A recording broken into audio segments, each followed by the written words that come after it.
ಎಲ್ಲ ನನ್ನ ಆತ್ಮೀಯ ಶಿಕ್ಷಕ ಬಳಗಕ್ಕೆ ನಮಸ್ಕಾರಗಳನ್ನು ತಿಳಿಸ್ತಾ ಈ ದಿನ ನಾವು ತಿಳ್ಕೊಳ್ತಿರುವಂತಹ ವಿಷಯ ಯಾವುದು ಅಂತ ಹೇಳಿದ್ರೆ ಮೌಲ್ಯಮಾಪನ ಮತ್ತು ಮೌಲ್ಯಾಂಕನದಲ್ಲಿ ಪ್ರಶ್ನೆ ಪತ್ರಿಕೆ ತಯಾರಿಸಬೇಕಾದ್ರೆ ನೀಲಿ ನಕಾಶೆಯನ್ನ ಹೇಗೆ ಹಾಕ್ಬೇಕಾಗುತ್ತೆ ಅನ್ನೋಂಥ ವಿಷಯವನ್ನ ನಾನು ಇವತ್ತು ತಿಳಿಸ್ತಾ ಇದ್ದೀನಿ.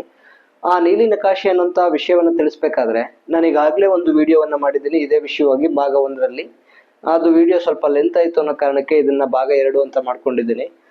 ಹಿಂದಿನ ವಿಡಿಯೋದಲ್ಲಿ ನಾವು ತಿಳ್ಕೊಂಡಂತ ವಿಷಯ ಏನು ಅಂತ ಹೇಳಿದ್ರೆ ಪ್ರಶ್ನೆ ಇಲ್ಲಿ ಮೌಲ್ಯಮಾಪನ ವರ್ಸಸ್ ಮೌಲ್ಯಾಂಕನ ಅಂದ್ರೆ ಮೌಲ್ಯಮಾಪನಕ್ಕೂ ಮತ್ತು ಮೌಲ್ಯಾಂಕನಕ್ಕೂ ಇರುವಂತಹ ವ್ಯತ್ಯಾಸಗಳೇನು, ಆ ಮೌಲ್ಯಮಾಪನ ಅಂದ್ರೇನು, ಮೌಲ್ಯಾಂಕನ ಅಂದ್ರೇನು, ಪ್ರಸ್ತುತ ನಾವು ಯಾವ್ದನ್ನ ಬಳಸ್ತಾ ಇದೀವಿ ಅನ್ನೋಂಥದ್ದು. ಆ ನಂತರದಲ್ಲಿ ಪ್ರಶ್ನೆ ಪತ್ರಿಕೆ ತಯಾರಿಕೆ ಮಾಡ್ಬೇಕಾದ್ರೆ ಯಾವ್ಯಾವ ಹಂತಗಳಿದಾವೆ ಅಥವಾ ನೀಲಿ ನಕಾಶೆ ಅನ್ನೋಂಥದ್ದು ಏನಿದೆಯಲ್ಲ, ನೀಲಿ ನಕಾಶೆ ಹಾಕ್ಬೇಕು ಅಂದ್ರೆ ಏನೇನನ್ನ ಮಾಡ್ಬೇಕಾಗುತ್ತೆ ಅನ್ನೋಂಥದ್ದನ್ನ ಪ್ರಶ್ನೆ ಪತ್ರಿಕೆ ತಯಾರಿಕೆ ಹಂತಗಳನ್ನ ನೋಡ್ತಾ ಹೋಗಿದೀವಿ. ಆ ಪ್ರಶ್ನೆ ಪತ್ರಿಕೆ ತಯಾರಿಕೆ ಹಂತದಲ್ಲಿ ಉದ್ದಿಷ್ಟ ಆಧಾರದ ಮೇಲೆ ನಾವು ಶೇಕಡವಾರುವನ್ನ ಎಷ್ಟೆಷ್ಟು ಉದ್ದಿಷ್ಟಗಳ ಆಧಾರದ ಮೇಲೆ ಯಾವ ತರ ಕೊಡಬೇಕು, ಭಾಷೆಗೆ ಎಷ್ಟು ಉದ್ದಿಷ್ಟಗಳಲ್ಲಿ ಎಷ್ಟೆಷ್ಟು ಪರ್ಸೆಂಟೇಜ್ ಅನ್ನ ಡಿವೈಡ್ ಮಾಡಬೇಕು ಅನ್ನೋಂಥದ್ದನ್ನ ತಿಳ್ಕೊಂಡಿದೀವಿ. ಪಠ್ಯಾಂಶಗಳ ಆಧಾರದ ಮೇಲೆ ಎಲ್ಲಾ ಪಠ್ಯದಿಂದಲೂ ಸಹ ನಾವು ಪ್ರಶ್ನೆಗಳನ್ನ ಆಯ್ಕೋಬೇಕು. ಅದರಲ್ಲೂ ಎಲ್ಲಾ ಪಠ್ಯಗಳಿಂದಲೂ ಆದಷ್ಟು ಸಮಭಾಗದಲ್ಲಿ ಇರುವಂತೆ ನಾವು ನೋಡ್ಕೋಬೇಕಾಗತ್ತೆ. ಇನ್ನು ಪ್ರಶ್ನೆ ಸ್ವರೂಪ ಅಂದ್ರೆ ನಾವು ಯಾವುದು ವಸ್ತುನಿಷ್ಠ ಪ್ರಶ್ನೆಗಳನ್ನ ಕೊಡ್ತಿದೀವ, ಕಿರು ಉತ್ತರ ಪ್ರಶ್ನೆಗಳನ್ನ ಕೊಡ್ತಾ ಇದೀವ, ಮತ್ತೆ ವಿವರಣಾತ್ಮಕ ಪ್ರಶ್ನೆಗಳನ್ನ ಕೊಡ್ತಾ ಇದೀವ ಅನ್ನೋಂಥ ಆಧಾರದ ಮೇಲೆ ಎಷ್ಟೆಷ್ಟು ಪ್ರಶ್ನೆಗಳನ್ನ ಯಾವ ಪ್ರಶ್ನೆ ಸ್ವರೂಪಕ್ಕೆ ಕೊಡಬೇಕು ಅನ್ನೋಂಥದ್ದನ್ನು ಸಹ ಹಿಂದಿನ ವಿಡಿಯೋದಲ್ಲಿ ತಿಳಿಸಿದ್ದೀನಿ. ನಂತರ ಕ್ಲಿಷ್ಟಾನುಸಾರ ಅಂದ್ರೆ ಪ್ರಶ್ನೆಗಳ ಕಠಿಣತೆ ಯಾವ ತರ ಆಧಾರದ ಮೇಲೆ ನಾವು ಸುಲಭವಾಗಿರುವಂತಹ ಪ್ರಶ್ನೆಗಳಿಗೆ ಎಷ್ಟು ಉತ್ತರಗಳನ್ನ ಅಂದ್ರೆ ಎಷ್ಟು ಪ್ರಶ್ನೆಗಳನ್ನ ಕೊಡಬೇಕು, ಎಷ್ಟು ಅಂಕಗಳಿಗೆ ಕೊಡಬೇಕು, ಮತ್ತೆ ಸಾಮಾನ್ಯವಾಗಿರುವಂತಹ ಪ್ರಶ್ನೆಗಳಿಗೆ ಎಷ್ಟು ಅಂಕಗಳನ್ನ ಕೊಡಬೇಕು, ಮತ್ತೆ ಕ್ಲಿಷ್ಟವಾಗಿರುವಂತದ್ದು ಎಷ್ಟು ಕೊಡಬೇಕು ಅನ್ನೋಂಥದ್ದನ್ನ ನಾನು ಹಿಂದಿನ ವಿಡಿಯೋದಲ್ಲಿ ತಿಳಿಸಿದ್ದೀನಿ. ಇದಾದ ನಂತರ ನಾವು ನೀಲನಕಾಶಿಗೆ ಬಂದು ಆ ವಿಡಿಯೋದಲ್ಲಿ ನಿಲ್ಲಿಸಿದ್ದೆ. ಆ ನೀಲನಕಾಶಿ ಅನ್ನೋಂಥದ್ದು ಬಹಳ ಇಂಪಾರ್ಟೆಂಟ್. ಈಗ ನಾವು ನೀಲನಕಾಶಿ ಅಂತ ಹೇಳಿದ್ರೆ ನಾವ್ ಇಲ್ಲಿದೆಯಲ್ಲ ಈ ಫಾರ್ಮೆಟ್ ಅಲ್ಲಿ ನಾವು ಹಾಕೋಬೇಕಾಗುತ್ತೆ. ಇದು ನಾನು ಹಾಕಿರುವಂತದ್ದು ಕೋರ್ ವಿಷಯದ್ದು, ಯಾಕೆಂದ್ರೆ ಉದ್ದಿಷ್ಟಗಳು ಬಂದು ಕೋರ್ದು. ಅದೇ ರೀತಿ ನಾವೇನಾದ್ರೂ ಲ್ಯಾಂಗ್ವೇಜ್ ವಿಷಯಕ್ಕೆ ಹೋದಾಗ ಇದನ್ನ ನಾವು ಜ್ಞಾನ ಮತ್ತೆ ಇಲ್ಲಿ ಗ್ರಹಿಕೆ ಅನ್ವಯಿಕೆ ಬದಲು ನಾವು ಇಲ್ಲಿ ಏನಂತ ಹಾಕೋಬೇಕಾಗತ್ತೆ ಅಂತಂದ್ರೆ ಅಭಿವ್ಯಕ್ತಿ ಹಾಕೋಬೇಕಾಗತ್ತೆ. ಇಲ್ಲಿ ಕೌಶಲ್ಯಕ್ಕೆ ಬದಲಾಗಿ ಪ್ರಶಂಸೆ ಅನ್ನೋದನ್ನ ಹಾಕೋಬೇಕಾಗತ್ತೆ. ಈ ರೀತಿ ಜ್ಞಾನ ಮತ್ತೆ ಇದು ಇನ್ನು ಉಳಿದಂತ ಎಲ್ಲವೂ ಸಹ ಜ್ಞಾನವನ್ನು ಹೊರತುಪಡಿಸಿ ಇನ್ನು ಉಳಿದಂತ ಎಲ್ಲವೂ ಸಹ ಲ್ಯಾಂಗ್ವೇಜ್ ವಿಷಯಕ್ಕೆ ಅಂದ್ರೆ ಭಾಷಾ ವಿಷಯಕ್ಕೆ ಬಂದಾಗ ಬದಲಾಗ್ತಾ ಹೋಗ್ತವೆ. ಇದು ಕೋರ್ ವಿಷಯಕ್ಕೆ ಸಂಬಂಧಪಟ್ಟಂಗೆ ನಾನು ಹಾಕಿರೋದ್ರಿಂದ ಇದು ಕೋರ್ ವಿಷಯದ ಉದ್ದಿಷ್ಟಗಳಾಗಿರ್ತವೆ. ಈ ಉದ್ದಿಷ್ಟಗಳ ಅಡಿಯಲ್ಲಿ ನಾವು ಇವಾಗ ನೀಲನಕಾಶೆ ರಚನೆ ಮಾಡ್ಬೇಕು ಅಂದ್ರೆ ಯಾವ್ಯಾವುದನ್ನ ನಾವು ಬಳಕೆ ಮಾಡ್ಕೋಬೇಕಾಗುತ್ತೆ ಅಂತ ಹೇಳಿದ್ರೆ ಅಧ್ಯಾಯ ಘಟಕಗಳು ಯಾವ್ಯಾವು ಅಥವಾ ಪಾಠಗಳು ಯಾವ್ಯಾವು ಅನ್ನೋದನ್ನ ನಾವು 1ರಿಂದ ಎಲ್ಲಾ ಪಾಠಗಳನ್ನು ಸಹ ಬರ್ಕೋಬೇಕಾಗುತ್ತೆ. ನಂತರದಲ್ಲಿ ಆ ಪಾಠದಲ್ಲಿ ಮೊದಲನೇ ಪಾಠ, ಈಗ ಉದಾಹರಣೆಗೆ ನಾವು 1ನೇ ಪಾಠ ತಗೊಂಡಿದೀವಿ ಅನ್ಕೊಂಡ್ರೆ ಆ 1ನೇ ಪಾಠದಲ್ಲಿ ವಸ್ತುನಿಷ್ಠ ಪ್ರಶ್ನೆ ಕೊಟ್ಟಿದೀವ, ಕಿರು ಉತ್ತರ ಕೊಟ್ಟಿದೀವ ಅಥವಾ ದೀರ್ಘ ಉತ್ತರವನ್ನ ಬಯಸುವಂತ ಪ್ರಶ್ನೆಗಳನ್ನ ಕೊಟ್ಟಿದೀವ, ತಿಳುವಳಿಕೆ ಕೊಟ್ಟಿದೀವ, ಎಲ್ಲವನ್ನ ಸೇರಿಸಿ ಇಲ್ಲಿ ಒಟ್ಟಾರೆಯಾಗಿ ಪ್ರಶ್ನೆ ಎಷ್ಟು, ಅಂಕ ಎಷ್ಟು ಅನ್ನೋದನ್ನ ಪ್ರತಿ ಘಟಕಕ್ಕೆ ನಾವು ವಿವರಿಸ್ತಾ ಹೋಗ್ಬೇಕಾಗತ್ತೆ. ಇದನ್ನ ಹಾಕೊಂಡ್ರೆ ನಮ್ಗೆ ಪ್ರಶ್ನೆ ಪತ್ರಿಕೆ ತಯಾರಿಸೋದು ಸುಲಭ ಆಗುತ್ತೆ. ಅದಾದ ನಂತರ ನಾನು ಹಿಂದಿನ ವಿಡಿಯೋದಲ್ಲಿ ಈ ಜ್ಞಾನಕ್ಕೆ ಯಾವ ರೀತಿಯಾದಂತಹ ಪ್ರಶ್ನೆಗಳನ್ನ ತೆಗಿಬೇಕು, ತಿಳುವಳಿಕೆಗೆ ಯಾವ ರೀತಿ ಪ್ರಶ್ನೆ ತೆಗಿಬೇಕು, ಅನ್ವಯಕ್ಕೆ ಯಾವ ರೀತಿ ಪ್ರಶ್ನೆ ತೆಗಿಬೇಕು, ಕೌಶಲ್ಯಕ್ಕೆ ಯಾವ ರೀತಿ ಪ್ರಶ್ನೆ ತೆಗಿಬೇಕು ಅನ್ನೋದನ್ನ ತುಂಬಾ ಸಿಂಪಲ್ ಆಗಿ ಹೇಳಿದ್ದೆ. ಅದನ್ನ ಇವಾಗ ವಿವರಣಾತ್ಮಕವಾಗಿ ಹೇಳುವಂತ ಪ್ರಯತ್ನವನ್ನ ಮಾಡ್ತೀನಿ. ನಂತರದಲ್ಲಿ ಇದು ನೀಲನಕಾಶೆ ಈ ತರ ಆಗ್ಬೇಕಾಗುತ್ತೆ. ಎಲ್ಲಾ ಚಾಪ್ಟರ್ಗೂ ನಾವು ಅದೇ ರೀತಿ ಸೆಲೆಕ್ಟ್ ಮಾಡ್ಕೊಂಡು ಒಟ್ಟಾರೆ ಎಲ್ಲಾ ಚಾಪ್ಟರ್ ಇಂದ ಎಷ್ಟು ಪರ್ಸೆಂಟ್ ತೆಗ್ದಿದೀವಿ, ಎಲ್ಲಾ ಜ್ಞಾನದಿಂದ ಎಷ್ಟು ಕ್ವಶನ್ ತೆಗ್ದಿದೀವಿ, ತಿಳುವಳಿಕೆಯಿಂದ ಎಷ್ಟು ಪರ್ಸೆಂಟ್ ತೆಗ್ದಿದೀವಿ, ಅನ್ವಯದಿಂದ ಎಷ್ಟು, ಕೌಶಲ್ಯದಿಂದ ಎಷ್ಟು ಅನ್ನೋಂಥದ್ದು ನಾವ್ ಈಗಾಗಲೇ ಉದ್ದಿಷ್ಟದಲ್ಲಿ ತಿಳ್ಕೊಂಡಿದೀವಿ. ಉದ್ದಿಷ್ಟದಲ್ಲಿ ಶೇಕಡವಾರು 25ರಷ್ಟು ಜ್ಞಾನಕ್ಕೆ ಇರಬೇಕು, ತಿಳುವಳಿಕೆಗೆ 45ರಷ್ಟು ಇರಬೇಕು, ನಂತರ ಅನ್ವಯಕ್ಕೆ 20ರಷ್ಟು, ಕೌಶಲ್ಯಕ್ಕೆ 10ರಷ್ಟು ಅಂದ್ರೆ ನಾವು ಉದ್ದಿಷ್ಟಗಳ ಆಧಾರದ ಮೇಲೆ ಇದನ್ನ ಕೊಡ್ಬೇಕಾಗುತ್ತೆ, ಅಂಕಗಳನ್ನ ನಿಗದಿ ಮಾಡ್ಬೇಕಾಗುತ್ತೆ. ಇದನ್ನ ನಾವ್ ಈಗಾಗ್ಲೇ ತಿಳ್ಕೊಂಡಿರೋದ್ರಿಂದ ನಾವೀಗ ಏನ್ ಮಾಡ್ತಾ ಹೋಗ್ತೀವಿ ಅಂದ್ರೆ ನಂತರ ನೀಲಿ ನಕಾಶೆ ಆಧಾರವಾಗಿ ಈ ಜ್ಞಾನಕ್ಕೆ ಸಂಬಂಧಪಟ್ಟಂತೆ ಯಾವ ಪ್ರಶ್ನೆಗಳನ್ನ ತೆಗಿಬಹುದು, ತಿಳುವಳಿಕೆಗೆ ಸಂಬಂಧಪಟ್ಟಂತೆ ಯಾವ ರೀತಿ ಪ್ರಶ್ನೆಗಳನ್ನ ತೆಗಿಬಹುದು, ಅನ್ವಯಿಕೆ ಮತ್ತೆ ಕೌಶಲ್ಯಕ್ಕೆ ಸಂಬಂಧ ಯಾವ ಪ್ರಶ್ನೆಗಳನ್ನ ತೆಗಿಬಹುದು ಅನ್ನೋದನ್ನ ಮುಂದೆ ಡಿಸ್ಕಸ್ ಮಾಡ್ತಾ ಹೋಗೋಣ. ಈಗ ಇವೆಲ್ಲಾ ಸ್ಟೆಪ್ ಗಳನ್ನ ಮುಗಿಸ್ತಾ ಹೋಗ್ಬಿಟ್ರೆ ಚೆನ್ನಾಗಿರ್ತದೆ. ಈಗ ನೆಕ್ಸ್ಟಿನ ಹಂತದಲ್ಲಿ ನೀಲನಕಾಶೆ ರಚನೆ ಆಯ್ತು ಅಂದ ತಕ್ಷಣಕ್ಕೆ ನಾವು ಪ್ರಶ್ನೆ ಪತ್ರಿಕೆಯನ್ನ ಮಾಡ್ಬೇಕಾಗತ್ತೆ. ಪ್ರಶ್ನೆ ಪತ್ರಿಕೆ ಯಾವ ಆಧಾರದ ಮೇಲೆ ನೀಲಿ ನಕಾಶೆಯನ್ನ ನಾವು ಮಾಡ್ಕೊಂಡಿದೀವಿ. ಇಲ್ಲಿ 1ನೇ ಪಾಠದಲ್ಲಿ ಜ್ಞಾನಕ್ಕೆ ಒಂದು ಕಿರು ಉತ್ತರದ ಪ್ರಶ್ನೆ ಹಾಕೊಂಡಿದ್ರೆ ಅಲ್ಲಿಗೆ ನಾವು ಪ್ರಶ್ನೆ ಪತ್ರಿಕೆ ಮಾಡ್ಬೇಕಾದ್ರೆ ಕಿರು ಉತ್ತರಕ್ಕೆ 1ನೇ ಪಾಠದಿಂದ ಒಂದು ಜ್ಞಾನಕ್ಕೆ ಸಂಬಂಧಪಟ್ಟಂತ ಪ್ರಶ್ನೆಯನ್ನ ಆಯ್ಕೆ ಮಾಡ್ಕೋಬೇಕಾಗುತ್ತೆ. ಈಗಾಗಲೇ ನಾನು ಹಿಂದಿನ ವಿಡಿಯೋದಲ್ಲಿ ವಸ್ತುನಿಷ್ಠ ಪ್ರಶ್ನೆ ಅಂದ್ರೇನು, ಕಿರು ಉತ್ತರ ಅಂದ್ರೇನು, ಮತ್ತೆ ದೀರ್ಘ ಉತ್ತರ ಅಂದ್ರೇನು ಅನ್ನೋಂತ ಪ್ರಶ್ನೆಗಳಿಗೆ ಉತ್ತರ ಏನು ಅನ್ನೋದನ್ನ ಹೇಳಿದ್ದೆ. ಈಗ ವಸ್ತುನಿಷ್ಠ ಪ್ರಶ್ನೆ ಅಂದ್ರೆ ಮತ್ತೊಂದ್ಸಲ ಅದನ್ನ ನೆನಪಿಸ್ಕೊಳ್ಳೋದಾದ್ರೆ ಯಾರು ಮೌಲ್ಯಮಾಪನ ಮಾಡುವಂತ ವ್ಯಕ್ತಿ ಇರ್ತಾನಲ್ಲ ಅವನು ತನ್ನ ವೈಯಕ್ತಿಕವಾದಂತಹ ಅಭಿಪ್ರಾಯಕ್ಕೆ ಎಡೆ ಕೊಡದೆ ಅಲ್ಲಿ ಏನ್ ವಿಷಯ ಇರ್ತದೆ ಅದೇ ವಿಷಯವನ್ನ ಅಲ್ಲಿ ವ್ಯಕ್ತಪಡಿಸೋದಕ್ಕೆ ಅವಕಾಶ ಇರುವಂತದ್ದು. ಇಲ್ಲಿ ಮೌಲ್ಯಮಾಪನ ಮಾಡುವಾಗಾದ್ರೆ ನಾವು ಆಲೋಚಿಸುವಂಗಿಲ್ಲ, ಓ ಇದು ಹೌದಾ, ಸರಿ ಇರ್ಬಹುದೇನೋ, ಇದಕ್ಕೂ ಆನ್ಸರ್ ಕೊಡ್ಬಹುದೇನೋ. ಇಲ್ಲ, ಆತರ ಆಗೋದಕ್ಕೆ ಸಾಧ್ಯನೇ ಇಲ್ಲ ವಸ್ತುನಿಷ್ಠ ಪ್ರಶ್ನೆಗಳಲ್ಲಿ. ವಸ್ತುನಿಷ್ಠ ಪ್ರಶ್ನೆ ಅಂತ ಹೇಳಿದ್ರೆ ಎಕ್ಸಾಕ್ಟ್ ಆನ್ಸರ್ ಇರ್ತದೆ, ನಾವು ಅದಕ್ಕೆ ಆಲೋಚನೆ ಮಾಡಂಗಿಲ್ಲ. ಅದಕ್ಕೆ ಆ ಪ್ರಶ್ನೆಗೆ ಅದೇ ಉತ್ತರ ಇರುವಂತ ಪ್ರಶ್ನೆಗಳನ್ನ ನಾವು ವಸ್ತುನಿಷ್ಠ ಪ್ರಶ್ನೆಗಳು ಅಂತ ಕರಿತೀವಿ. ಕಿರು ಉತ್ತರ ಅಂದ್ರೆ 1 ರಿಂದ 3 ವಾಕ್ಯಗಳನ್ನ ಬಯಸುವ ಉತ್ತರಗಳನ್ನ ನಾವು ಕಿರು ಉತ್ತರ ಪ್ರಶ್ನೆಗಳು ಅಂತ ಕರಿತೀವಿ. ಆಮೇಲೆ ದೀರ್ಘ ಉತ್ತರ ಅಂದ್ರೆ ಸವಿವರವಾಗಿ ಬರೆಯುವಂತ ಪ್ರಶ್ನೆಗಳನ್ನ ನಾವು ದೀರ್ಘ ಉತ್ತರ ಅಂತ ಕರಿತಾ ಹೋಗ್ತೀವಿ. ಈ ರೀತಿಯಾಗಿ ನಾವು ಪ್ರಶ್ನೆ ಪತ್ರಿಕೆಯನ್ನ ಮಾಡ್ತಾ ಹೋಗ್ಬೇಕಾಗತ್ತೆ.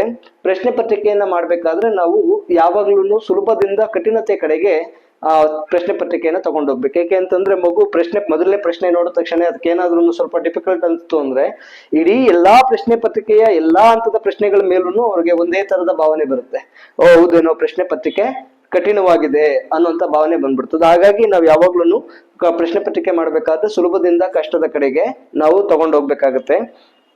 ನಂತರ ಇಲ್ಲಿ ಉತ್ತರ ಸೂಚಿ ಅಥವಾ ಕೀ ಉತ್ತರಗಳನ್ನ ಮಾಡ್ಬೇಕಾದ್ರೂ ಸಹ ನಾನು ಹಿಂದಿನ ವಿಡಿಯೋದಲ್ಲೇ ಸ್ವಲ್ಪ ಎಕ್ಸ್ಪ್ಲನೇಷನ್ ಅನ್ನು ಕೊಟ್ಟಿದ್ದೀನಿ.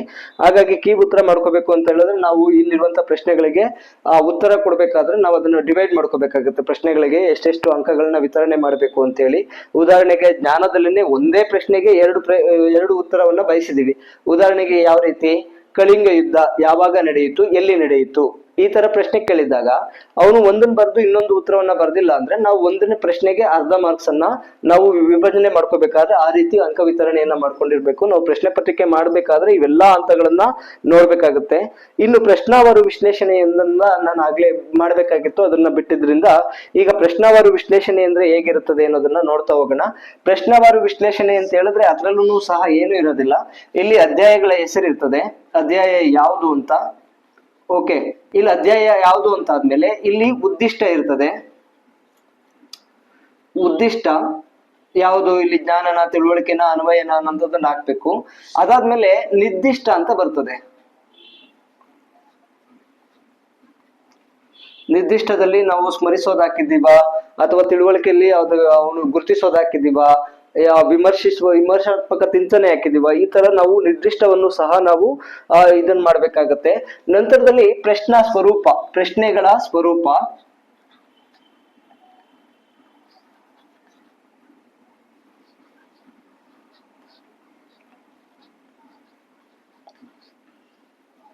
ಪ್ರಶ್ನೆಗಳ ಸ್ವರೂಪ ಆದ ನಂತರ ಕ್ಲಿಷ್ಟತೆಯ ಮಟ್ಟ, ಇದು ಕಠಿಣ ಆಗಿದ್ಯಾ, ಕ್ಲಿಷ್ಟತೆಯ ಮಟ್ಟ ಹಾಕ್ಬೇಕಾಗುತ್ತೆ.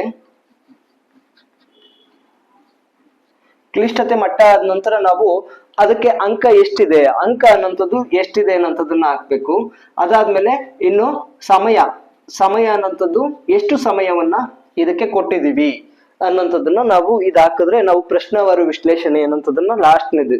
ಇದು ಒಟ್ಟಾರೆಯಾಗಿ ಅಧ್ಯಾಯ, ಉದ್ದಿಷ್ಟ ಯಾವುದು, ಅದರಲ್ಲಿ ನಿರ್ದಿಷ್ಟತೆ ಯಾವುದು, ಅದಾದ ನಂತರ ಪ್ರಶ್ನೆಯ ಸ್ವರೂಪ ಯಾವುದು, ಅಂದ್ರೆ ವಸ್ತುನಿಷ್ಠ ಪ್ರಶ್ನೆನ, ಕಿರು ಉತ್ತರನ ಅಥವಾ ದೀರ್ಘ ಉತ್ತರನ ಅನ್ನೋಂಥದ್ದು. ಆಮೇಲೆ ಕ್ಲಿಷ್ಟತೆ ಆಧಾರದ ಮೇಲೆ ಸುಲಭವಾಗಿದ್ಯಾ, ಕಠಿಣವಾಗಿದ್ಯಾ ಅಥವಾ ಸಾಮಾನ್ಯವಾಗಿದ್ಯಾ ಅನ್ನೋಂಥದ್ದು.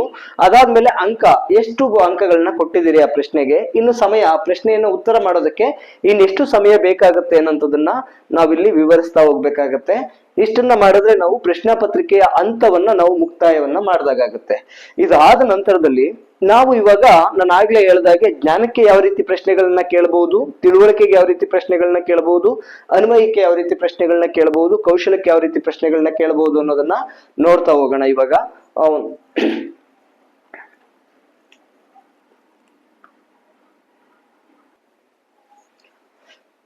ನಂತರದಲ್ಲಿ ನಾವು ಈಗ ಯಾವ್ಯಾವ ರೀತಿ ಪ್ರಶ್ನೆಗಳನ್ನ ತೆಗಿಬಹುದು ಅನ್ನೋದನ್ನ ನಾವು ತಿಳಿಸ್ತಾ ಹೋಗ್ತೀನಿ ಅಂತ ಹೇಳಿದ್ದೆ.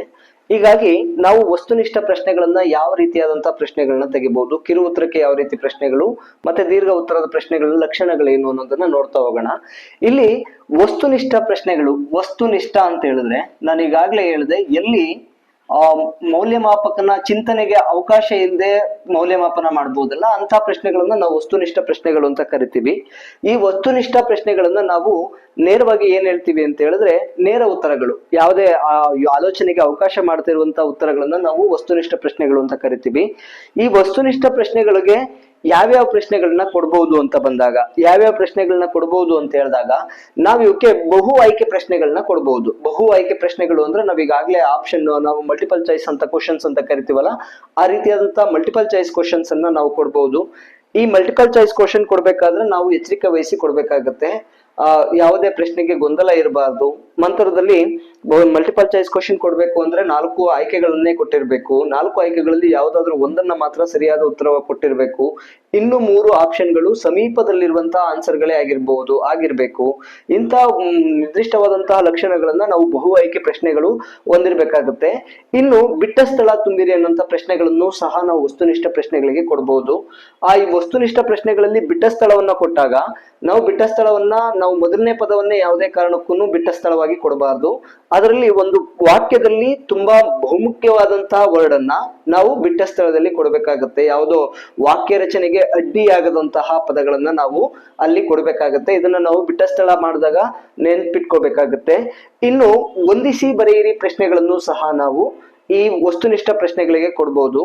ನಾವು ಮೊದಲನೇದಾಗಿ ಹೇಳ್ತಾ ಹೋದಾಗ ಬಹು ಆಯ್ಕೆ, ಎರಡನೇದ್ದು ಬಿಟ್ಟ ಸ್ಥಳ,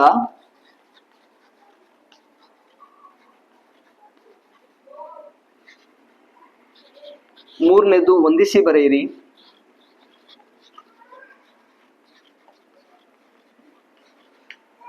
ಈ ಹೊಂದಿಸಿ ಬರೆಯಿರಿ ಕೊಡ್ಬೇಕು ಅಂತ ಹೇಳಿದ್ರೆ ನಾವು ಆ ಪಟ್ಟಿ ಬಾ ಪಟ್ಟಿ ಅಥವಾ ಎ ಪಟ್ಟಿ ಬಿ ಪಟ್ಟಿ, 1ನೇ ಪಟ್ಟಿ 2ನೇ ಪಟ್ಟಿ ಒಂದಕ್ಕೊಂದು ಸಂಬಂಧ ಇರುವಂತಹ ಪ್ರಶ್ನೆಗಳನ್ನ ಕೊಡಬೇಕು. ಆಮೇಲೆ ಕೊಡ್ಬೇಕಾದ್ರೆ 1ನೇ ಆಯ್ಕೆ ಒಂದನೇದಕ್ಕೆ ಉತ್ತರ ಇರೋ ತರ 2ನೇ ಪಟ್ಟಿಯಲ್ಲಿ ಉತ್ತರವನ್ನ ಕೊಡಬಾರ್ದು. ಅನಂತರ ಆಯ್ಕೆಗಳನ್ನ ಕೊಡ್ಬೇಕು ಅಂದ್ರೆ 2ನೇ ಪಟ್ಟಿ ಕೊಡ್ಬೇಕಾದ್ರೆ ಒಂದು ಉತ್ತರವನ್ನ ಅಧಿಕವಾಗಿ ಕೊಡ್ಬೇಕಾಗುತ್ತೆ. ಯಾಕೆ ಅಂತ ಹೇಳಿದ್ರೆ ಮಕ್ಕಳಿಗೆ, ವಿದ್ಯಾರ್ಥಿಗಳಿಗೆ ಗೊಂದಲ ಸೃಷ್ಟಿ ಮಾಡ್ಬೇಕು ಅಂತ ಹೇಳಿದ್ರೆ ನಾವು ಒಂದು ಆಯ್ಕೆಯನ್ನ ನೇರವಾಗಿ 2 ಪ್ರಶ್ನೆ ಅಥವಾ 3 ಪ್ರಶ್ನೆಗೆ ಉತ್ತರ ಮಾಡ್ತು ಅಂದ್ರೆ 4ನೇ ಪ್ರಶ್ನೆಗೆ ಡೈರೆಕ್ಟ್ ಆಗಿ ಉತ್ತರ ಸಿಕ್ಕೋಗ್ತಿತ್ತು. ಇಲ್ಲಿ 4 ಪ್ರಶ್ನೆಗಳನ್ನ ಕೊಟ್ಟು ಇಲ್ಲಿ 5 ಆಪ್ಷನ್ಗಳನ್ನ ಇಟ್ಟಾಗ ಮತ್ತೆ ಇನ್ನೊಂದು ಪ್ರಶ್ನೆಗೂ ಸಹ ಅವರು ಆಲೋಚಿಸಿಯೇ ಉತ್ತರ ಕೊಡಬೇಕಾಗುತ್ತೆ. ಆ ಕಾರಣಕ್ಕಾಗಿ ನಾವು ಹೊಂದಿಸಿ ಬರೆಯಿರಿ ಪ್ರಶ್ನೆಗಳನ್ನ ಕೊಟ್ಟಾಗ ಒಂದು ಆಪ್ಷನ್ ಅನ್ನ ಅಂದ್ರೆ ಬಾ ಪಟ್ಟಿಯಲ್ಲಿ ಅಥವಾ ಬಿ ಪಟ್ಟಿಯಲ್ಲಿ ಅಥವಾ 2ನೇ ಪಟ್ಟಿಯಲ್ಲಿ 4 ಪ್ರಶ್ನೆಗಳಿಗಿದ್ರೆ ಇಲ್ಲಿ 5 ಆಪ್ಷನ್ಗಳನ್ನ ಅದಕ್ಕೆ ಹೊಂದುವಂತೆ ಕೊಡ್ಬೇಕಾಗತ್ತೆ. ಅವಾಗ ಆಲೋಚಿಸಿ ಉತ್ತರ ಬರೆಯೋದಕ್ಕೆ ಸರಿ ಹೋಗುತ್ತೆ. ಹಾಗಾಗಿ ಹೊಂದಿಸಿ ಬರೆಯಿರಿ ಕೊಡ್ಬೇಕಾದ್ರೆ ನಾವು ಇದನ್ನ ಗಮನ ಇಟ್ಟು ಬರಿಬೇಕಾಗತ್ತೆ. ಇನ್ನು ವಾಕ್ಯವನ್ನ ಸರಿಪಡಿಸಿ ಬರೆಯಿರಿ ಅಂತಲೂ ಸಹ ಕೊಡ್ಬೋದು. ಇದು ಕಾಮನ್ ಆಗಿ ಕನ್ನಡ ಅಥವಾ ಲ್ಯಾಂಗ್ವೇಜ್ ಭಾಷೆಗಳಲ್ಲಿ ಇದನ್ನ ಕೊಡ್ತೀವಿ. ಹಾಗಾಗಿ ಇದನ್ನ ಸರಿಪಡಿಸಿ ಬರೆಯಿರಿ ಅಂತ ಕೊಟ್ರೆ ವಾಕ್ಯವನ್ನ ಸರಿಪಡಿಸಿ ಬರೆಯೋದಕ್ಕೆ ಸಹ ಕೊಡ್ಬೇಕು. ಇದನ್ನ ನೋಡಿದಾಗ ತಪ್ಪನ್ನ ಒಂದು ಅಂಶದಲ್ಲಿ ಮಾತ್ರ ತಪ್ಪನ್ನ ಕೊಟ್ಟಿರ್ಬೇಕು. ಇನ್ನೆಲ್ಲಾ ವಿಷಯವನ್ನ ಸರಿಯಾಗಿ ಕೊಟ್ಟಿರ್ಬೇಕಾಗಿರೋದನ್ನ ನಾವು ಗಮನಿಸ್ಬೇಕಾಗತ್ತೆ. ಇನ್ನು ಏನು ಹೊಂದಿಸೋದು ಅಥವಾ ಆಯ್ಕೆ ಮಾಡುವಂತದ್ದು, ಯಾವುದು ಒಂದು ಗುಂಪುಗಳನ್ನಾಗಿ ರಚಿಸುವಂತದ್ದಕ್ಕೆ ಪ್ರಶ್ನೆಗಳನ್ನು ಸಹ ಇದರಲ್ಲಿ ಕೊಡಬಹುದು. ಗುಂಪುಗಳಾಗಿ ವರ್ಗೀಕರಿಸುವುದು ಅಂತ ನಾವಿಲ್ಲಿ ಕರಿಬಹುದು. ವರ್ಗೀಕರಣ ಪ್ರಶ್ನೆಗಳು, ನಾನು ಉದಾಹರಣೆಗೆ ಹೇಳೋದಾದ್ರೆ ವರ್ಗೀಕರಣ ಪ್ರಶ್ನೆಗಳಲ್ಲಿ ಒಂದಷ್ಟು ರಾಜಮನೆತನಗಳನ್ನ ಕೊಟ್ಟು ಇದರಲ್ಲಿ ಉತ್ತರ ಭಾರತದ ರಾಜಮನೆತನಗಳು ಯಾವುವು, ಇವುಗಳಲ್ಲಿ ದಕ್ಷಿಣ ಭಾರತದ ರಾಜಮನೆತನಗಳು ಯಾವುವು ಅನ್ನೋದನ್ನ ವರ್ಗೀಕರಿಸೋದಕ್ಕೆ ಕೊಟ್ಟರು ಸಹ ಅದು ವಸ್ತುನಿಷ್ಠ ಪ್ರಶ್ನೆಗಳಿಗೆ ಸರಿ ಹೋಗುವಂತದ್ದನ್ನ ನಾವು ನೋಡ್ಬೋದು. ನಂತರದಲ್ಲಿ ಇದೇ ಪ್ರಶ್ನೆಗಳಿಗೆ ಮುಂದುವರಿತಾ ಹೋದ್ರೆ ಇನ್ನು ನಾವು ಗುಂಪಿಗೆ ಸೇರದ ಪದಗಳನ್ನು ಸಹ ಈ ಪ್ರಶ್ನೆಗಳಿಗೆ ಸೇರಿಸ್ತಾ ಹೋಗ್ಬೋದು. ಆಮೇಲೆ ಸಂಬಂಧ ಕಲ್ಪಿಸಿ ಬರೆಯಿರಿ. ನಾವು ಈಗಾಗಲೇ ಒಂದು ಪದವನ್ನ ಕೊಟ್ಟು, ಈಗ ಉದಾಹರಣೆಗೆ ಭಾರತಕ್ಕೆ ರಾಜಧಾನಿ ದೆಹಲಿ ಆಗಿರೋದ್ರಿಂದ ಭಾರತ ದೆಹಲಿ ಕೊಟ್ಟು ಇನ್ನು ಕರ್ನಾಟಕ ಅಂತ ಕೊಟ್ಟು ಡ್ಯಾಶ್ ಕೊಡ್ಬೋದು. ಅದನ್ನ ಸಂಬಂಧ ಕಲ್ಪಿಸಿ ಬರೆಯುವಂತ ಪ್ರಶ್ನೆಗಳು ಅನ್ನೋಂಥದ್ದನ್ನ ನಾವಿಲ್ಲಿ ಹೇಳ್ತಾ ಹೋಗ್ತೀವಿ. ಇನ್ನೊಂತರ ಅನೇಕ ವ್ಯಾಕರಣದ ಪ್ರಶ್ನೆಗಳನ್ನು ಸಹ ನಾವು ಈ ವಸ್ತುನಿಷ್ಠ ಪ್ರಶ್ನೆಗಳಲ್ಲಿ ಕೊಡಬಹುದಾಗತ್ತೆ. ಇನ್ನು ಕಿರು ಉತ್ತರ ಪ್ರಶ್ನೆಗಳು ಅಂತ ಬಂದಾಗ, ಕಿರು ಉತ್ತರ ಪ್ರಶ್ನೆಗಳು ಅಂತ ಹೇಳಿದ್ರೆ ನಾನು ಈಗಾಗ್ಲೇ ಹೇಳಿದ್ದೆ 1ರಿಂದ 3 ವಾಕ್ಯಗಳು ಅಂದ್ರೆ ಇದು ಕೇವಲ 1 ಮಾರ್ಕ್ಗೆ ಕೊಡೋದಕ್ಕಾಗಲ್ಲ. ಯಾಕೆಂದ್ರೆ 3 ವಾಕ್ಯ ಇರೋದ್ರಿಂದ ನಾವು ಇದನ್ನ 1 ಅಥವಾ 2 ಅಂಕಗಳಿಗೆ ಸರಿ ಹೊಂದುವಂತೆ ಕಿರು ಉತ್ತರ ಪ್ರಶ್ನೆಗಳನ್ನ ಕೊಡ್ಬೇಕಾಗತ್ತೆ. ಹಾಗಾಗಿ 1 ಮತ್ತು 3 ಅಂಕಗಳು, 1ರಿಂದ 3 ವಾಕ್ಯಗಳನ್ನ ಬಯಸ್ತಿದ್ದ ಪ್ರಶ್ನೆ ಅನ್ನೋಂಥದ್ದನ್ನ ನಾವು ಕಿರು ಉತ್ತರ ಪ್ರಶ್ನೆ ಅಂತೀವಿ. ಇಲ್ಲಿ ಪ್ರಶ್ನೆಗಳನ್ನ ಕೊಡ್ಬೇಕು ಅಂದ್ರೆ ಯಾವ ರೀತಿ, ಮಗು ಅದನ್ನ ಬೈಪಾಟ್ ಮಾಡಿ ಹೇಳುವಂತ ಪ್ರಶ್ನೆಗಳಾಗಿರ್ಬಾರ್ದು, ಅದು ಅವರ ಜ್ಞಾನವನ್ನ ಪರಿಶೀಲಿಸುವಂತಹ ಪ್ರಶ್ನೆಗಳಾಗಿರ್ಬೇಕು. ಈ ಕಿರು ಉತ್ತರ ಪ್ರಶ್ನೆಗಳು ಬಂದಾಗ ನಾವು ಅದನ್ನೆಲ್ಲ ಗಮನಹರಿಸಿ ಕೊಡ್ಬೇಕಾಗತ್ತೆ. ಮತ್ತೆ ಪ್ರಶ್ನೆಗಳಲ್ಲಿ ಗೊಂದಲವನ್ನ ಉಂಟು ಮಾಡಬಾರ್ದು. ಈ ತರ ಪ್ರಶ್ನೆಗಳನ್ನ ನಾವು ಆಯ್ಕೆ ಮಾಡಬೇಕಾಗತ್ತೆ. ಇನ್ನು ದೀರ್ಘ ಉತ್ತರದ ಪ್ರಶ್ನೆಗಳು, ದೀರ್ಘ ಉತ್ತರ ಪ್ರಶ್ನೆಗಳು ಅಂತ ಬಂದಾಗ, ದೀರ್ಘ ಉತ್ತರ ಪ್ರಶ್ನೆಗಳು ಅಂತ ಹೇಳಿದ್ರೆ ಹೆಚ್ಚು ಕಡಿಮೆ ಒಂದು ವಿವರಣಾತ್ಮಕವಾಗಿ ಬರೆಯುವಂತ ಪ್ರಶ್ನೆಗಳನ್ನ ನಾವು ದೀರ್ಘ ಉತ್ತರ ಅಂತ ಕರಿತೀವಿ. ಯಾವುದಾದ್ರೂ ದೀರ್ಘ ಉತ್ತರ ಪ್ರಶ್ನೆಗಳನ್ನ ಕೇಳಬೇಕು ಅಂತ ಹೇಳಿದಾಗ ನಾವು ಪ್ರಶ್ನೆಯಲ್ಲಿ ಮಗುವನ್ನ ಆಲೋಚಿಸಿ ಬರೆಯುವಂತಹ ಪ್ರಶ್ನೆಗಳನ್ನ ಕೊಡಬೇಕಾಗುತ್ತೆ. ವಿದ್ಯಾರ್ಥಿ ಆಲೋಚಿಸಿ ತಾರ್ಕಿಕವಾಗಿ ಹೌದು ಇಲ್ಲ ಈ ತರ ನಾನು ತಿಳ್ಕೊಂಡಿರುವಂತ ಜ್ಞಾನವನ್ನ ತಾರ್ಕಿಕವಾಗಿ ಆಲೋಚಿಸಿ ಉತ್ತರಿಸುವಂತ ಪ್ರಶ್ನೆಗಳನ್ನ ನಾವು ದೀರ್ಘ ಉತ್ತರದಲ್ಲಿ ಕೊಡಬೇಕಾಗತ್ತೆ. ಆ ನಂತರದಲ್ಲಿ ದೀರ್ಘ ಉತ್ತರದಲ್ಲಿ ನಾವು ಇನ್ನೇನಾದ್ರೂ ನೋಡ್ತಾ ಹೋದಾಗ ಇಲ್ಲಿ ಅಂಕ ವಿಭಜನೆ ಮಾಡ್ಬೇಕಾದ್ರೆ ನೇರವಾಗಿ ನಾವು ಕೇಳಿರುವಂತ ಪ್ರಶ್ನೆಗೆ ಎಷ್ಟೆಷ್ಟು ಅಂಕಗಳನ್ನ ಯಾವ್ಯಾವ ಭಾಗಕ್ಕೆ ನಿರ್ಧಾರ ಮಾಡಿದೀವಿ ಅನ್ನೋದನ್ನು ಸಹ ನಾವು ಗಮನದಲ್ಲಿಟ್ಟು ಪ್ರಶ್ನೆಗಳನ್ನ ಕೊಡ್ತಾ ಹೋಗ್ಬೇಕಾಗತ್ತೆ. ಇದಿಷ್ಟು ನಾವು ವಸ್ತುನಿಷ್ಠ, ಕಿರು ಉತ್ತರ ಮತ್ತೆ ದೀರ್ಘ ಉತ್ತರ ಪ್ರಶ್ನೆಗಳ ಬಗ್ಗೆ ನಾವು ನೋಡ್ತಾ ಹೋದೋ. ಇನ್ನು ಜ್ಞಾನಕ್ಕೆ ಯಾವ ರೀತಿ ಪ್ರಶ್ನೆಗಳು, ಕೌಶಲ್ಯಕ್ಕೆ ಯಾವ ರೀತಿ ಪ್ರಶ್ನೆಗಳು, ಮತ್ತೆ ಉದ್ದಿಷ್ಟವಾರು ನಾವು ಯಾವ್ಯಾವ ರೀತಿ ಪ್ರಶ್ನೆಗಳನ್ನ ಕೊಡಬಹುದು ಅನ್ನೋದನ್ನ ಇನ್ನು ಈ ಮುಂದಿನ ನೆಕ್ಸ್ಟ್ ನೋಡ್ತಾ ಹೋಗೋಣ.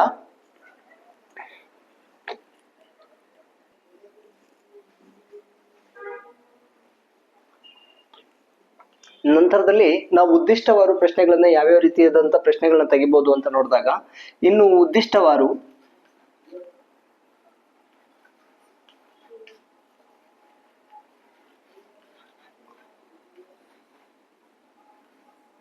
ಇಲ್ಲಿ ಉದ್ದಿಷ್ಟವಾರು ಅಂತ ಬಂದಾಗ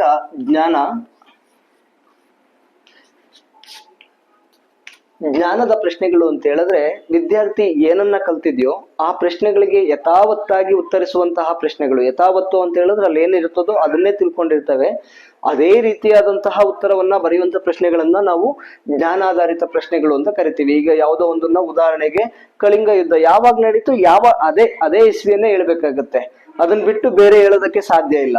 ಈಗ ಯಾರು ವಿಜಯನಗರ ಸಾಮ್ರಾಜ್ಯದ ಸ್ಥಾಪಕ ಯಾರು ಅನ್ನೋದನ್ನೇ ಎಕ್ಸಾಕ್ಟ್ ಆಗಿ ಹೇಳ್ಬೇಕಾಗುತ್ತೆ, ಅದರಲ್ಲಿ ಬೇರೆ ಯಾವುದನ್ನೇ ಹೇಳೋದಕ್ಕೆ ಸಾಧ್ಯ ಇಲ್ಲ. ಹಾಗಾಗಿ ಜ್ಞಾನದ ಪ್ರಶ್ನೆಗಳು ಅಂತ ಬಂದಾಗ ಯಥಾವತ್ತಾಗಿ ತಿಳಿಸುವಂತಹ ಪ್ರಶ್ನೆಗಳು. ಯಥಾವತ್ತು ಅಂದ್ರೆ ಮಗು ಏನನ್ನ ತಿಳ್ಕೊಂಡಿದೆ ಅದೇ ವಿಷಯವನ್ನ ಯಥಾವತ್ತಾಗಿ ಹೇಳುವಂತಹ ಪ್ರಶ್ನೆಗಳನ್ನ ನಾವು ಜ್ಞಾನದ ಆಧಾರಿತ ಪ್ರಶ್ನೆಗಳು ಅಂತ ಹೇಳ್ತಾ ಹೋಗ್ತೀವಿ. ಇದರಲ್ಲಿ ನಾವು ಸ್ಮರಿಸುವುದು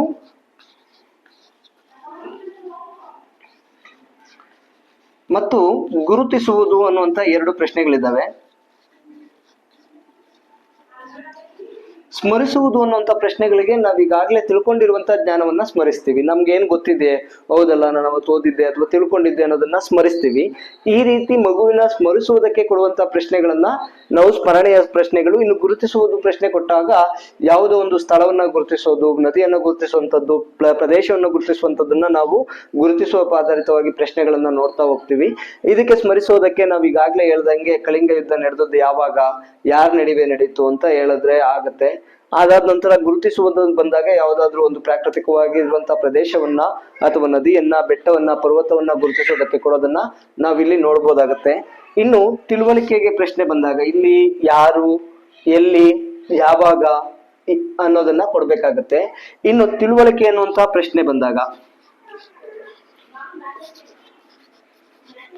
ತಿಳುವಳಿಕೆ ಅನ್ನುವಂತಹ ಪ್ರಶ್ನೆಗಳನ್ನ ನಾವು ಯಾವ ರೀತಿಯಾದಂತಹ ಪ್ರಶ್ನೆಗಳನ್ನ ತೆಗಿಬೇಕಾಗುತ್ತೆ ಅಂತ ಹೇಳಿದ್ರೆ, ಮಗು ಒಂದು ವಿಷಯವನ್ನ ಅರ್ಥೈಸಿಕೊಂಡಿರುವಂತಹ ರೀತಿ, ಅದು ಅರ್ಥೈಸ್ಕೊಂಡಿರುವಂತ ರೀತಿ, ಇದನ್ನ ಹೀಗೆ ಅರ್ಥೈಸ್ಕೋಬೇಕು ಅನ್ನುವಂಥದ್ದೇನಿಲ್ಲ. ಅದು ಮಗು ತನಗ್ ಬೇಕಾದಂತೆ ವಿಷಯವನ್ನ ಸಂಶ್ಲೇಷಣೆ ಮಾಡ್ಕೊಂಡಿರ್ತದೆ. ಒಂದು ವಿಷಯವನ್ನ ಅರ್ಥ ಮಾಡ್ಕೊಳ್ಳೋದಕ್ಕೆ ತನಗ್ ಬೇಕಾದಂತೆ ಸಂಶ್ಲೇಷಣೆ ಮಾಡ್ಕೊಂಡಿರ್ತದೆ. ಅಂತ ಪ್ರಶ್ನೆಗಳನ್ನ ನಾವು ತಿಳುವಳಿಕೆ ಆಧಾರಿತ ಪ್ರಶ್ನೆಗಳು ಅಂತ ಕರಿತೀವಿ. ಈ ತಿಳುವಳಿಕೆ ಆಧಾರಿತ ಪ್ರಶ್ನೆಗಳನ್ನ ನಾವು ವಿಮರ್ಶಿಸಿ, ಚರ್ಚಿಸಿ, ಹೇಗೆ, ಏಕಾಯಿತು, ಇಂತಹ ಪ್ರಶ್ನೆಗಳನ್ನ ನಾವು ಕೇಳ್ತೀವಲ್ಲ, ಇಂತಹ ಪ್ರಶ್ನೆಗಳನ್ನ ನಾವು ತಿಳುವಳಿಕೆ ಆಧಾರಿತ ಪ್ರಶ್ನೆಗಳು ಅಂತ ಕರಿತಾ ಹೋಗ್ತೀವಿ. ಇದರಲ್ಲಿ ವರ್ಗೀಕರಿಸೋದು ತಿಳುವಳಿಕೆನೆ. ಏಕೆ ಅಂದ್ರೆ ವಿಷಯವನ್ನ ತಿಳ್ಕೊಂಡ ನಂತರ ಅಷ್ಟೇ ವರ್ಗೀಕರಿಸೋದಕ್ಕೆ ಸಾಧ್ಯ ಆಗುತ್ತೆ. ಆಮೇಲೆ ವಿವರಿಸುವಂತದ್ದು ಸಹ, ವಿವರಣೆ ನೀಡುವಂಥದ್ದು, ಚರ್ಚೆ ಮಾಡುವಂಥದ್ದು, ಜೋಡಿಸುವಂಥದ್ದು, ಶೋಧಿಸುವಂಥದ್ದು, ಇಂಥವೆಲ್ಲ ಏನಿದಾವಲ್ಲ ಇಂತಹ ಪ್ರಶ್ನೆಗಳನ್ನ ನಾವು ನೇರವಾಗಿ ತಿಳುವಳಿಕೆ ಆಧಾರಿತ ಪ್ರಶ್ನೆಗಳು ಅಂತ ಕರಿತೀವಿ. ಅಂದ್ರೆ ಮಗು ತಾನು ಅರ್ಥೈಸ್ಕೊಂಡಿರುವ ವಿಷಯವನ್ನ ನಮಗೆ ಹೇಗಾದ್ರೂ ಕೊಡಬಹುದು. ನಾವು ಅವಾಗ ಮೌಲ್ಯಮಾಪಕರು ಆಲೋಚಿಸಿ ಉತ್ತರವನ್ನ ಹೌದು ಈ ಸರಿನಾ ತಪ್ಪಾ ಅಂತ ಯೋಚನೆ ಮಾಡ್ಬೇಕಾಗುತ್ತೆ. ಆದ್ರೆ ಜ್ಞಾನದಲ್ಲಿ ಆಗಿಲ್ಲ. ಜ್ಞಾನದಲ್ಲಿ ಯಥಾವತ್ತು ಆನ್ಸರ್ ಕೊಟ್ಟಿರೋದ್ರಿಂದ ನಾವು ಆಲೋಚನೆ ಮಾಡೋಕೆ ಇಲ್ಲ. ಆ ಪ್ರಶ್ನೆಗಳನ್ನ ನಾವು ನೇರವಾಗಿ ಸರಿ ಇದೆಯಾ ತಪ್ಪಿದೆಯೋ ನಿರ್ಧಾರ ಮಾಡ್ಬೋದು. ಆದ್ರೆ ಈ ತಿಳುವಳಿಕೆ ಅನ್ನುವಂತ ಪ್ರಶ್ನೆ ಬಂದಾಗ ಆಗಲ್ಲ. ಮಗು ಅರ್ಥ ಮಾಡ್ಕೊಂಡಿರೋದು ಕಾನ್ಸೆಪ್ಟ್ ಹೆಂಗಾದ್ರೂ ಅರ್ಥ ಮಾಡ್ಕೊಂಡಿರ್ಬೋದು. ಅರ್ಥ ಮಾಡ್ಕೊಂಡಿರುವಂತ ವಿಷಯವನ್ನ ಹೇಗೆ ಹೇಳ್ತಿದೆ ಅನ್ನೋದನ್ನ ನಾವು ನೋಡ್ಬೇಕಾಗತ್ತೆ. ಇನ್ನು ಅನ್ವಯದ ಪ್ರಶ್ನೆಗಳು.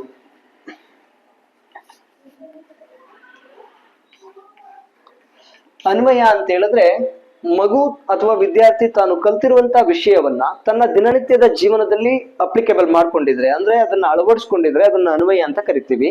ಈ ಅನ್ವಯ ಅನ್ನುವಂತಹ ಪ್ರಶ್ನೆಗಳನ್ನ ಯಾವ ರೀತಿ ಕೇಳಬಹುದು ಅಂದ್ರೆ, ನಾವು ಎಲ್ಲೋ ಕೇಳಿರುವಂತಹ ಜಿಯೋಗ್ರಫಿಕಲ್ ಪ್ರಶ್ನೆಗಳನ್ನ ತನ್ನ ನಿಜ ಜೀವನದಲ್ಲಿ ಇದ್ದಾಗ, ಈಗ ಎಲ್ಲೋ ಪಶುಸಂಗೋಪನೆ ಇದೆ, ಆಸ್ಟ್ರೇಲಿಯಾದಲ್ಲಿ ಕುರಿ ಸಾಕಾಣಿಕೆ ಹೆಚ್ಚಾಗಿದೆ, ಏಕೆ? ಹಾಗಾದ್ರೆ ನಿನ್ನ ಸ್ಥಳೀಯದಲ್ಲಿ ಕುರಿ ಸಾಕಾಣಿಕೆ ಇದ್ದರೆ ಅದಕ್ಕೆ ಬೇಕಾಗಿರುವಂತಹ ಮೂಲ ಸೌಕರ್ಯಗಳೇನು? ಈ ರೀತಿ ಪ್ರಶ್ನೆಗಳನ್ನ ಕೇಳಿದಾಗ ಅದನ್ನ ವಿಮರ್ಶಾತ್ಮಕ ಚರ್ಚೆ, ಚಿಂತನೆ ಅಂತಾನೂ ಸಹ ಕರಿಬಹುದು, ಮತ್ತೆ ಅನ್ವಯ ಅಂತಾನೂ ಕರಿಬಹುದು. ಯಾಕೆಂದ್ರೆ ತನ್ನ ಸ್ಥಳೀಯವಾಗಿ ಅದನ್ನ ಅಪ್ಲೈ ಮಾಡ್ಕೊಳುತ್ತೆ. ಈಗ ಕುರಿಗಾವಲಿಗೆ ಬೇಕು ಅಂದ್ರೆ ಕುರಿ ಕಾಯೋದಕ್ಕೆ ಏನೇನು ಅವಶ್ಯಕತೆ ಇದೆ, ಕುರಿಗಳು ಹೆಚ್ಚಾಗಿರ್ಬೇಕು ಅಂದ್ರೆ ಏನೇನ ಮಾಡ್ಬೇಕು ಅನ್ನೋಂಥದ್ದನ್ನ ವಿದ್ಯಾರ್ಥಿ ತಿಳ್ಕೊಂಡು ಇದನ್ನ ಅನ್ವಯ ಮಾಡ್ಕೊಂಡಿರೋದ್ರಿಂದ ಇದನ್ನ ಅನ್ವಯಾತ್ಮಕ ಪ್ರಶ್ನೆಗಳು ಅಂತ ಕರಿತಾ ಹೋಗ್ತೀವಿ. ಹಾಗಾಗಿ ಇದನ್ನ ಕೊಡ್ಬೇಕು ಅಂತ ಹೇಳಿದ್ರೆ ನಾವು ಪೊಲಿಟಿಕಲ್ ಸೈನ್ಸ್ ಅಲ್ಲೂ ಕೊಡ್ಬೋದು. ಹೇಗೆ? ನೀನೊಬ್ಬ ಗ್ರಾಮ ಪಂಚಾಯಿತಿ ಸದಸ್ಯನಾಗಬೇಕಾದರೆ ನಿನಗಿರಬೇಕಾದ ಅರ್ಹತೆಗಳೇನು ಅನ್ನುವಂಥದ್ದು ಅನ್ವಯ, ಅಪ್ಲಿಕೇಬಲ್ ಪ್ರಶ್ನೆ. ಯಾಕೆ ಅಂತ ಹೇಳಿದ್ರೆ ತಾನು ಒಬ್ಬ ಗ್ರಾಮ ಪಂಚಾಯತಿ ಸದಸ್ಯ ಆದ್ರೆ ಬೇಕಾದ್ರೆ ಇನ್ನೂ ಪ್ರಶ್ನೆ ಕೇಳೋದಾದ್ರೆ, ನೀನೊಬ್ಬ ಗ್ರಾಮ ಪಂಚಾಯತಿ ಸದಸ್ಯನಾದ್ರೆ ನಿನ್ನ ಊರಿಗೆ ಅಥವಾ ನಿನ್ನ ಶಾಲೆಗೆ ನೀನು ಏನನ್ನು ಮಾಡಲು ಬಯಸುತ್ತೀಯಾ? ಈ ರೀತಿ ಅಪ್ಲಿಕೇಬಲ್ ಪ್ರಶ್ನೆಗಳನ್ನ ಕೇಳ್ಬೇಕಾದ್ರೆ ನಾವು ಈ ರೀತಿಯ ಪ್ರಶ್ನೆಗಳನ್ನ ಕೇಳ್ಬೇಕಾಗುತ್ತೆ. ಇದು ಅನ್ವಯದ ಪ್ರಶ್ನೆಗಳು. ನಂತರ ಕೌಶಲದ ಪ್ರಶ್ನೆಗಳು. ಕೌಶಲದ ಪ್ರಶ್ನೆಗಳು ಅಂತ ಬಂದಾಗ, ಕೌಶಲ ಅಂತ ಹೇಳಿದ್ರೆ ಯಾವುದಾದ್ರೂ ಒಂದು ವಿಷಯವನ್ನ ಕಲಿತ ನಂತರ ವಿದ್ಯಾರ್ಥಿಯೇ ತಾನೇ ಸ್ವತಃ ಬಿಡಿಸುವಂತದ್ದು ಅಥವಾ ತಾನೇ ಸೃಷ್ಟಿಸುವಂತಹ ಕೆಲಸವನ್ನ ನಾವು ಕೌಶಲ ಅಂತ ಕರಿತೀವಿ. ಇದನ್ನ ಮಾಡೆಲ್ ಮಾಡೋದಿರ್ಬೋದು, ಅಥವಾ ಮ್ಯಾಪ್ ಅಲ್ಲಿ ಯಥಾವತ್ತು ಒಬ್ಬ ಅಶೋಕನ ಸಾಮ್ರಾಜ್ಯದ ವಿಸ್ತಾರವನ್ನ ವಿವರಿಸಿ ಅಥವಾ ಚಿತ್ರಿಸಿ ಅಂತ ಕೊಡ್ಬೋದು. ಚಿತ್ರಗಳನ್ನ ಬರೆಯೋದು, ಮಾಡೆಲ್ಗಳನ್ನ ಮಾಡೋದು, ಇಂತಹ ಕೆಲಸವನ್ನ ನಾವು ಕೌಶಲಾಧಾರಿತ ಪ್ರಶ್ನೆಗಳು ಅಂತ ಕರಿತಾ ಹೋಗ್ತೀವಿ. ಹಾಗಾಗಿ ಈ ಎಲ್ಲಾ ಆಧಾರಗಳ ಆದ ಮೇಲೆ, ನಿರ್ದಿಷ್ಟಗಳ ಆಧಾರದ ಮೇಲೆ ನಾವು ಪ್ರಶ್ನೆಗಳನ್ನ ತೆಗೆಯುತ್ತಾ ಹೋಗ್ಬೇಕಾಗತ್ತೆ. ಇಷ್ಟನ್ನೆಲ್ಲ ನಾವು ಗಮನಿಸಿದ್ರೆ ಇಲ್ಲಿ ರಚಿಸುವಂತದ್ದು ಮತ್ತೆ ತಯಾರಿಸುವಂತದ್ದು ಮತ್ತೆ ಏನು ನಿಖರವಾಗಿ ಗುರುತಿಸುವಂತಹ ವಿಷಯಗಳನ್ನ ನಾವು ಕೌಶಲದಲ್ಲಿ ನೋಡ್ತಾ ಹೋಗ್ತಿದ್ವಿ. ಇಂತಹ ಪ್ರಶ್ನೆಗಳಿಗೆ ನಾವು ಈ ರೀತಿಯಾದಂತಹ ಪ್ರಶ್ನೆಗಳನ್ನ ಆಯ್ಕೆ ಮಾಡಿ ಸೂಚಿಸಿ ಕೊಟ್ರೆ ನಮ್ಗೆ ನೀಲಿ ನಕಾಶೆ ರಚಿಸೋದಕ್ಕೆ ನಮ್ಗೆ ಒಂದು ಸಾರ್ಥಕತೆ ಆಗುತ್ತೆ. ಹಾಗಾಗಿ ಎಲ್ಲಾ ಮಕ್ಕಳಿಗೆ ಇದನ್ನ ಈ ರೀತಿಯಾಗಿ ನಮ್ಮ ವಿದ್ಯಾರ್ಥಿಗಳಿಗೆ ನಾವೇ ಸಹ ನೀಲಿ ನಕಾಶೆಯನ್ನ ರಚನೆ ಮಾಡಿ ಪ್ರಶ್ನೆ ಪತ್ರಿಕೆ ತಯಾರಿಸೋದ್ರಿಂದ ನಮ್ಮೆಲ್ಲಾ ವಿದ್ಯಾರ್ಥಿಗಳಿಗೆ ನಾವು ಮಾಡಿರುವಂತಹ ಬಹುಮುಖ್ಯ ಅಂಶಗಳು ಯಾವ್ಯಾವು ಅನ್ನೋದನ್ನ ನಮಗ್ ಗೊತ್ತಿರ್ತದೆ. ಹಾಗಾಗಿ ನಾವೇ ನಮ್ಮ ಬ್ಲೂ ಪ್ರಿಂಟ್ ಅನ್ನ ಮಾಡೋಣ ಅಥವಾ ನೀಲಿ ನಕಾಶೆಯನ್ನ ಮಾಡೋಣ. ಈ ಹಂತಗಳನ್ನ ಬಳಸ್ಕೊಂಡು ನಾವು ಪ್ರಶ್ನೆ ಪತ್ರಿಕೆಯನ್ನ ತಯಾರಿಸಿದ್ರೆ ಎಲ್ಲಾ ಅಂಕಗಳನ್ನು ನಮ್ಗೆ ಉತ್ತಮವಾಗಿ ದೊರೀತವೆ, ಫಲಿತಾಂಶ ಉತ್ತಮವಾಗಿರ್ತದೆ ಅಂತ ಹೇಳ್ತಿದ್ದೀನಿ. ನಂತರದಲ್ಲಿ ನಮ್ಮ ಈ ಚಾನೆಲ್ ಅನ್ನ ಯಾರು ಸಬ್ಸ್ಕ್ರೈಬ್ ಮಾಡಿಲ್ಲ, ದಯವಿಟ್ಟು ಚಾನೆಲ್ ನ ಸಬ್ಸ್ಕ್ರೈಬ್ ಮಾಡ್ಕೊಳ್ಳಿ ಅಂತ ಹೇಳ್ತಾ, ಏನಾದ್ರೂ ಇದರಲ್ಲಿ ಬದಲಾವಣೆಗಳು ಮಾಡ್ಕೋಬೇಕು ಅಥವಾ ತಿದ್ಕೋಬೇಕು ಅನ್ನುವಂತ ವಿಷಯಗಳಿದ್ರೆ ಅದನ್ನ ದಯವಿಟ್ಟು ತಿಳಿಸಿ. ಈ ವಿಡಿಯೋ ನೋಡೋದಕ್ಕೆ ಮೊದಲೇ ಭಾಗ 1ರಲ್ಲಿ ಯಾವ್ಯಾವ ಉದ್ದಿಷ್ಟ ಆಧಾರಿತವಾಗಿ, ಪಠ್ಯ ಆಧಾರಿತವಾಗಿ ಮತ್ತೆ ಕ್ಲಿಷ್ಟಾನುಸಾರವಾಗಿ ಇದು ಪ್ರಶ್ನೆ ಸ್ವರೂಪವಾಗಿ ಎಷ್ಟೆಷ್ಟು ಪರ್ಸೆಂಟೇಜ್ ಅನ್ನ ಕೊಡಬೇಕು ಅನ್ನೋದನ್ನ ಇಲಾಖಾ ಮಾನದಂಡಗಳ ಆಧಾರದ ಮೇಲೆ ನಾನು ತಿಳಿಸ್ಕೊಟ್ಟಿದ್ದೀನಿ. ಹಾಗಾಗಿ ಅದರಲ್ಲಿ ಯಾವ್ದಾದ್ರು ಬದಲಾವಣೆಗಳಿದ್ರೆ ತಿಳಿಸ್ಬೋದು. 2 ವಿಡಿಯೋಗಳನ್ನ ದಯವಿಟ್ಟು ನೋಡಿ ಎಂಕರೇಜ್ ಮಾಡಿ ಅಂತ ಹೇಳ್ತಾ ನನ್ನ 2 ಮಾತನ್ನು ಮುಗಿಸ್ತಿದ್ದೀನಿ. ಧನ್ಯವಾದಗಳು.